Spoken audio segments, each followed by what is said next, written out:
Isang henyo sa sining, isang bayani ng rebolusyon, ngunit binalot ng kontrobersya. Si Juan Luna, ang pintor ng Spoliarium, ay hindi lang kilala sa kanyang obra maestra, kundi pati na rin sa mga intriga at trahedyang bumalot sa kanyang buhay. Ano nga ba ang kwento sa likod ng pangalan? Paunawa, ang lahat ng larawan ay gawa ng AI at hindi aktwal na representasyon ng tao, lugar o pangyayari. Ginawa ito para sa layunin ng pagpapaliwanag at kaalaman lamang. Si Juan Luna ay isinilang noong Oktubre 23, 1857, sa Badok, Ilocos Norte. Isa siyang henyo sa sining na kinilala hindi lang sa Pilipinas kundi sa buong mundo. Ngunit ang tagumpay ay may kasabay na madilim na bahagi. Isa sa mga pinakamalaking kontrobersiya ng kanyang buhay ay ang trahedya sa kanyang sariling pamilya.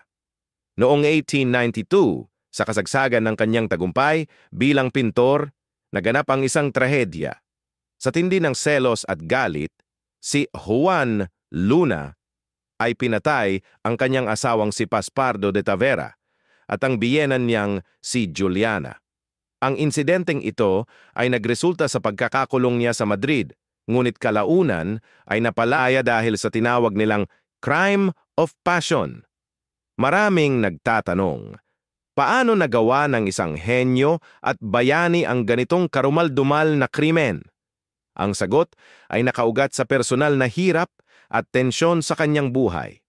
Bukod sa mga intriga sa kanyang pamilya, may mga usap-usapan din na hindi lahat ng kasamahan niya sa rebolusyon ay pabor sa kanya, lalo na sa kanyang mga desisyon sa politika. Bukod pa rito, ang kanyang pagiging bahagi ng La Solidaridad at ang ugnayan niya sa mga kapwa, ilustrado, ay nagdulot din ng intriga. May mga usap-usapan na ang kanyang pagiging outspoken ay nagdulot ng alitan sa ilang kasamahan niya, na nagbigay daan sa mas mahirap na pagkakaisa sa panahon ng rebolusyon.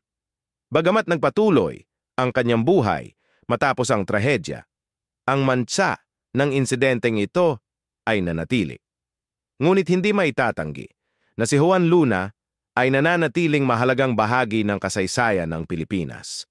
Ang kanyang Spoliarium ay simbolo ng laban ng mga Pilipino laban sa pang-aapi at ang kanyang mga sining ay naging inspirasyon para sa rebolusyon. Ang kanyang mga obra ay nagbigay diwa sa damdaming makabayan ng bawat Pilipino noong panahon ng kolonyalismo. Si Juan Luna ay isang paalala na kahit ang mga bayani ay tao rin, may kahinaan, may pagkakamali. Ang kanyang buhay ay kwento ng tagumpay, trahedya, at muling pagbangon.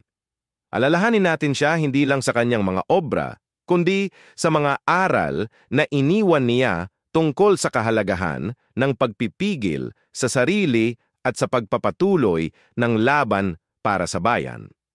Sa bawat brushstroke ng kanyang obra, tila nananawagan si Luna na huwag nating kalimutan ang ating diwa bilang isang malayang lahi. Para sa mga samut-saring misteryo, kaalaman at kasaysayan, huwag kalimutang mag-subscribe at pindutin ang notification bell.